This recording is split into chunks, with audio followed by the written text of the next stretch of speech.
14일 매일 성경 함께 나누겠습니다. 자, 오늘 이 문장을 한 문단으로 패턴화를 해보았습니다. 그것은 시인의 기도입니다. 시인의 기도의 배경은 어, 내 심령이 속에서 상하며 내 마음이 속에서 참담해질 때입니다. 원수가 내 생명을 땅에 엎고 죽은 자 같이 암흑에 두므로 내가 무덤에 내려가는 자와 같으므로 그런 어려운 환경들이 있습니다. 이 어려운 환경들에 있어서 어, 대부분들은 하나님의 심판이 아닐까. 저 앞에서는 어려운 인생이 하나도 없고 내가 이런 어려움을 받기에 충분히 어리석은 삶을 살아왔다라는 것입니다. 그러나 기도는 내가 주를 의지하는 것입니다. 인자 말씀을 통해서 아침에 하루를 읽고 성경을 읽습니다. 그래서 성경을 읽고 하루를 그 다음에 그것이 성경을 읽는 것이고 그 내가 다닐 길을 알게 하소서. 그 내가 그걸 다닐 길이라고 하는 것은 분별하는 거죠. 내가 내 뜻대로 아니라 주의 뜻대로 사는 것이고 그리고 그 뜻대로 삶의 모습은 공평한 길로 공의로운 길로 의를 행하는 것입니다. 그런데 그리고 원수에 대해서는 내가 원수에 대해서 그들이 악함에 대해서 판단하거나 하기보다 나를 건져달라고 하는 주의 원수를 끊어달라고 하는 그런 것에 기도하면서 하나님에 대해서는 우리가 주님의 이름의 영광을 드러내는 것이죠. 주의 이름을 위하여 나를 살리시고 주의 의로 나를 환난에서 끌어내시기를 하나님을 드러내는 것입니다.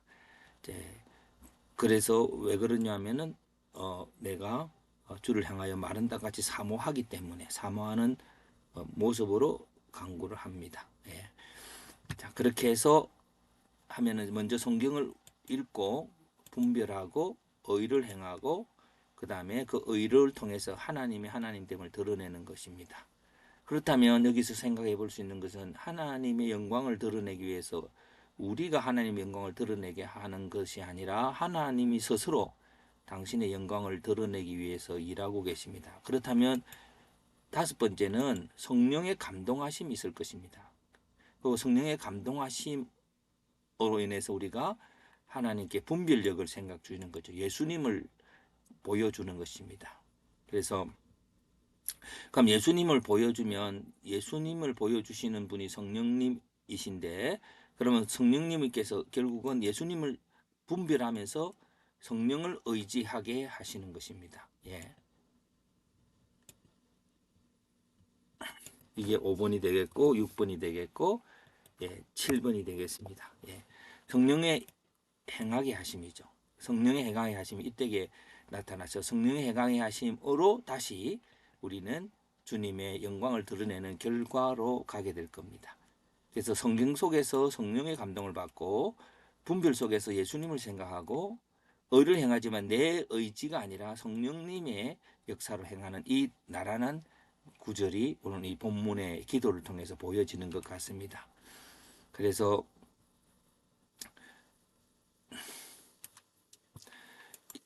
한 문장의 한 해석을 해봅니다. 나는 원수로 인하여 참담한 심령을 하나님께 기도하였다.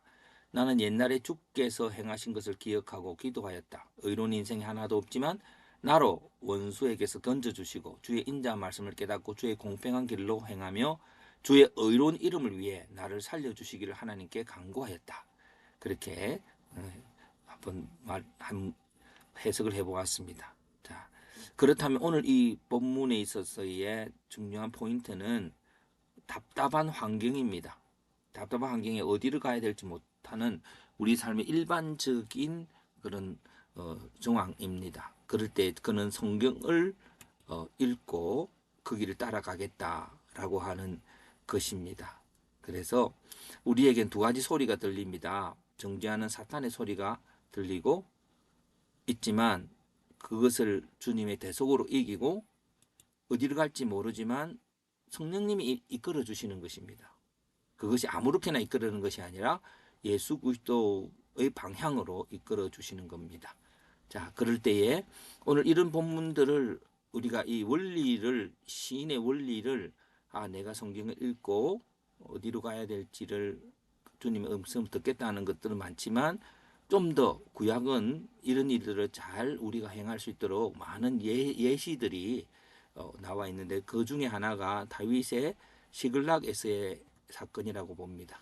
시글락에서의 사건은 다윗이 마지막 지금 블레셋에서 탈출하게 되는 그 가운데 가장 새벽이 가장 어두운 것처럼 나오기 바로 직전에 있었던 다윗이 일행이 다윗을 돌로 쳐 죽이려고 하는 그런 위기가 있었습니다. 그것은 블레셋 지역에 있는 시글락에 머물고 있을 때에 아말렉 사람이 다윗이 없는 사이에 다 잡아가서 백성들은 그 절망으로 소리 높여 기력이 쇠하도록 울었습니다. 그리고 다윗을 돌로 치려고 했고요.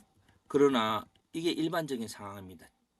정죄하는 사탄의 소리는 다윗을 죽이려고 했습니다. 먼저 그러기 전에 그들은 깊은 슬픔을 갖게 되고요. 책임을 전가하고요. 분노합니다.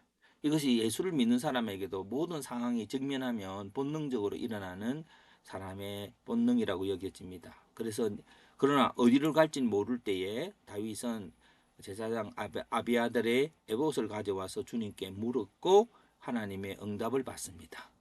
응답을 받고 결국은 더 큰 승리를 누리게 되는데 아말렉이 다윗의 것만 아니라 아말렉이 모아둔 모든 것까지도 다 가지고 오는데 사람들의 신뢰를 받습니다. 이것이 다윗의 전리품입니다라고 그들은 말을 했고 그리고 이제 전장에 나가지 않았던다도 동일한 분배를 한 게 그것은 하나님이 행하신 승리이기 때문입니다. 그리고 그 승리를 주위 분들에게도 같이 나누어 주는 것입니다. 이것이 구원을 이루어가는 과정입니다. 이것이 하나님의 덕을 선전하는 과정이지요. 그것이 바로 오늘 이 본문에 있어서 우리가 성경을 읽고 분별하고 의를 행하고 주의 영광을 드러내는 과정을 잘 설명하는 사건이 있으면 오늘 이 내용들을 좀 더 우리가 쉽게 지킬 수 있지 않을까 싶습니다. 문제가 있을 때에 성경 앞에 서는 지혜가 있기를 바랍니다.